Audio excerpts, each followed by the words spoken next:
ನಮಸ್ಕಾರ ಸ್ನೇಹಿತರೆ. ಭಾರತ ಮತ್ತು ಇಂಗ್ಲೆಂಡ್ ನಡುವಿನ ಎರಡನೇ ಟೆಸ್ಟ್ ಪಂದ್ಯ ಈಗ ಮೂರನೇ ದಿನವಾಟಕ್ಕೆ ರೋಚಕ ಹಂತಕ್ಕೆ ತಲುಪಿದ್ದು, ಎರಡನೇ ಟೆಸ್ಟ್ ಪಂದ್ಯ ಈಗ ಯಾವುದೇ ತಂಡ ಕೂಡ ಗೆದ್ದು ಬೀಗುವ ಸಾಧ್ಯತೆಗಳಿವೆ. ಮೂರನೇ ದಿನವಾಟದಲ್ಲಿ ಇಂದು ಶುಭ್ಮನ್ ಗಿಲ್ ಅವರು ಭರ್ಜರಿ ಶತಕ ಸಿಡಿಸಿ ಮಿಂಚಿದ್ದು, ಕಳೆದ ಹಲವು ತಿಂಗಳುಗಳಿಂದ ಪದೇ ಪದೇ ವಿಫಲರಾಗುತ್ತಿದ್ದ ಶುಭ್ಮನ್ ಗಿಲ್ ಅವರು ಇಂದು ಅಕ್ಷರಶಃ ಅಬ್ಬರಿಸಿ ಬೊಬ್ಬೇರಿಯುವ ಮೂಲಕ ಭರ್ಜರಿ ಶತಕ ಸಿಡಿಸಿ ಮಿಂಚಿದ್ದಾರೆ. ಆದರೆ ಮೂರನೇ ದಿನವಾಟಕ್ಕೆ ಪಂದ್ಯ ರೋಚಕ ಹಂತಕ್ಕೆ ತಲುಪಿದ್ದು, ಇಂಗ್ಲೆಂಡ್ ಬ್ಯಾಟ್ಸ್ಮನ್ ಗಳು ಭರ್ಜರಿ ಬ್ಯಾಟಿಂಗ್ ಪ್ರದರ್ಶಿಸುವ ಮೂಲಕ ಪಂದ್ಯದಲ್ಲಿ ಮತ್ತೆ ಪೂರ್ತಿಯಾಗಿ ಕಂಬ್ಯಾಕ್ ಮಾಡಿದ್ದಾರೆ.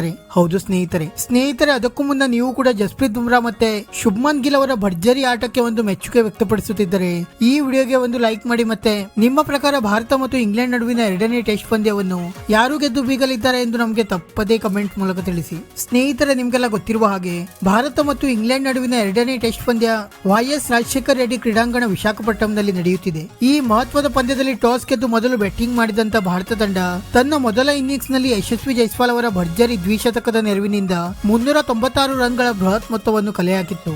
ಆದರೆ ನಂತರ 396 ರನ್ಗಳ ಗುರಿ ಬೆನ್ನಟ್ಟಿ ಮೊದಲ ಇನ್ನಿಂಗ್ಸ್ ಆರಂಭಿಸಿದ ಇಂಗ್ಲೆಂಡ್ ತಂಡ ಜಸ್ಪ್ರೀತ್ ಬುಮ್ರಾ ಅವರ ಘಾತಕ ಬೌಲಿಂಗ್ ದಾಳಿಗೆ ನಲುಗಿ ಕೇವಲ 253 ರನ್ಗಳಿಗೆ ಆಲ್ಔಟ್ ಆಗಿತ್ತು.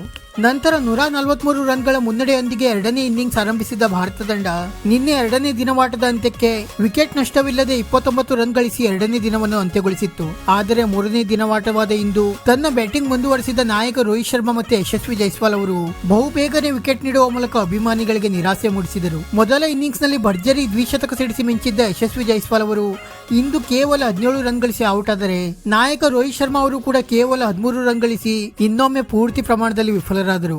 ಆದರೆ ನಂತರ ಬ್ಯಾಟಿಂಗ್ ಇಳಿದ ಶುಭ್ಮನ್ ಗಿಲ್ ಅವರು ಶ್ರೇಯಸ್ ಅಯ್ಯರ್ ಅವರ ಜೊತೆ ಸೇರಿ ನಿಧಾನಗತಿಯಲ್ಲಿ ಜೊತೆಯಾಟ ನಡೆಸಲು ಆರಂಭಿಸಿದರು. ಈ ಇಬ್ಬರು ಕೂಡ ಕಳೆದ ಹಲವು ತಿಂಗಳುಗಳಿಂದ ಟೆಸ್ಟ್ ಕ್ರಿಕೆಟ್ ನಲ್ಲಿ ಪೂರ್ತಿ ಪ್ರಮಾಣದಲ್ಲಿ ವಿಫಲರಾಗುತ್ತಿದ್ದರು.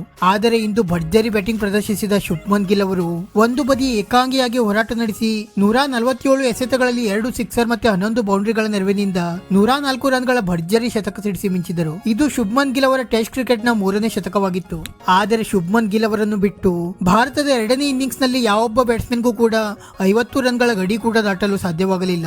ಶುಭ್ಮನ್ ಗಿಲ್ ಅವರನ್ನು ಬಿಟ್ಟರೆ ಟೀಂ ಇಂಡಿಯಾ ಪರ ಅಕ್ಷರ್ ಪಟೇಲ್ ಅವರು 45 ರನ್ ಗಳಿಸಿದರೆ ಶ್ರೇಯಸ್ ಅಯ್ಯರ್ ಮತ್ತೆ ರವಿಚಂದ್ರನ್ ಅಶ್ವಿನ್ ಅವರು ತಲಾ 29 ರನ್ ಗಳಿಸಿ ಮಿಂಚಿದರು. ಅಂತಿಮವಾಗಿ ಭಾರತ ತಂಡ ಎರಡನೇ ಇನ್ನಿಂಗ್ಸ್ ನಲ್ಲಿ ಕೇವಲ 255 ರನ್ ಗಳಿಗೆ ಆಲ್ಔಟ್ ಆಗುವ ಮೂಲಕ ಇಂಗ್ಲೆಂಡ್ ತಂಡಕ್ಕೆ ಗೆಲ್ಲಲು 398 ರನ್ಗಳ ಗುರಿ ನೀಡಿತು. ಆದರೆ 398 ರನ್ಗಳ ಕಠಿಣ ಗುರಿ ಬೆನ್ನಟ್ಟಿರುವ ಇಂಗ್ಲೆಂಡ್ ತಂಡ ಇನ್ನೊಮ್ಮೆ ತಮ್ಮ ಬೇಸ್ಬಾಲ್ ಕ್ರಿಕೆಟ್ ಆಡುವ ಮೂಲಕ ಭಾರತೀಯ ಬೌಲಿಂಗ್ ದಾಳಿಯನ್ನು ಅಕ್ಷರಶಃ ಧೂಳಿಪಟ ಮಾಡುತ್ತಿದ್ದಾರೆ. ವೇಗದ ಬೌಲರ್ ಮುಖೇಶ್ ಕುಮಾರ್ ಅವರ ಬೌಲಿಂಗ್ ನಲ್ಲಿ ಸತತ ಬೌಂಡ್ರಿಗಳನ್ನು ಸಿಡಿಸಿರುವ ಜಾಕ್ ಕ್ರೌಲಿ ಅವರು ಪಂದ್ಯವನ್ನು ಮತ್ತೆ ಪೂರ್ತಿಯಾಗಿ ಇಂಗ್ಲೆಂಡ್ ಕಡೆಗೆ ತಿರುಗುವಂತೆ ಮಾಡುತ್ತಿದ್ದಾರೆ. ಸದ್ಯ ಇಂಗ್ಲೆಂಡ್ ತಂಡ 39 ರನ್ಗಳಿಗೆ ಯಾವುದೇ ವಿಕೆಟ್ ನಷ್ಟವಿಲ್ಲದೆ ಭರ್ಜರಿ ಬ್ಯಾಟಿಂಗ್ ಪ್ರದರ್ಶಿಸುತ್ತಿದ್ದು, ಇನ್ನೂ ಕೂಡ ಇಂಗ್ಲೆಂಡ್ ತಂಡಕ್ಕೆ ಈ ಪಂದ್ಯವನ್ನು ಗೆಲ್ಲಲು 360 ರನ್ಗಳ ಅವಶ್ಯಕತೆ ಇದೆ. ಆದರೆ ಸದ್ಯ ಇಂಗ್ಲೆಂಡ್ ಆಡುತ್ತಿರುವ ಆಟ ನೋಡುತ್ತಿದ್ದರೆ ಈ ಪಂದ್ಯ ಯಾವುದೇ ದಿಕ್ಕಿಗೂ ಕೂಡ ತಿರುಗುವ ಸಾಧ್ಯತೆಗಳಿವೆ. ನಾಳೆ ಭಾರತೀಯ ಬೌಲರ್ಸ್ ಗಳಿಗೆ ಘಾತಕ ಬೌಲಿಂಗ್ ದಾಳಿ ನಡೆಸುವ ಅಗತ್ಯವಿದ್ದು, ಇಂಗ್ಲೆಂಡ್ ಬ್ಯಾಟ್ಸ್ಮನ್ ಗಳನ್ನು ಕಟ್ಟಿ ಹಾಕಬೇಕಾದರೆ ಅಶ್ವಿನ್, ಅಕ್ಷರ್ ಪಟೇಲ್ ಮತ್ತೆ ಕುಲ್ದೀಪ್ ಯಾದವ್ ಅವರಿಗೆ ಪುಟಿದೇಳುವ ಅವಶ್ಯಕತೆ ಇದೆ.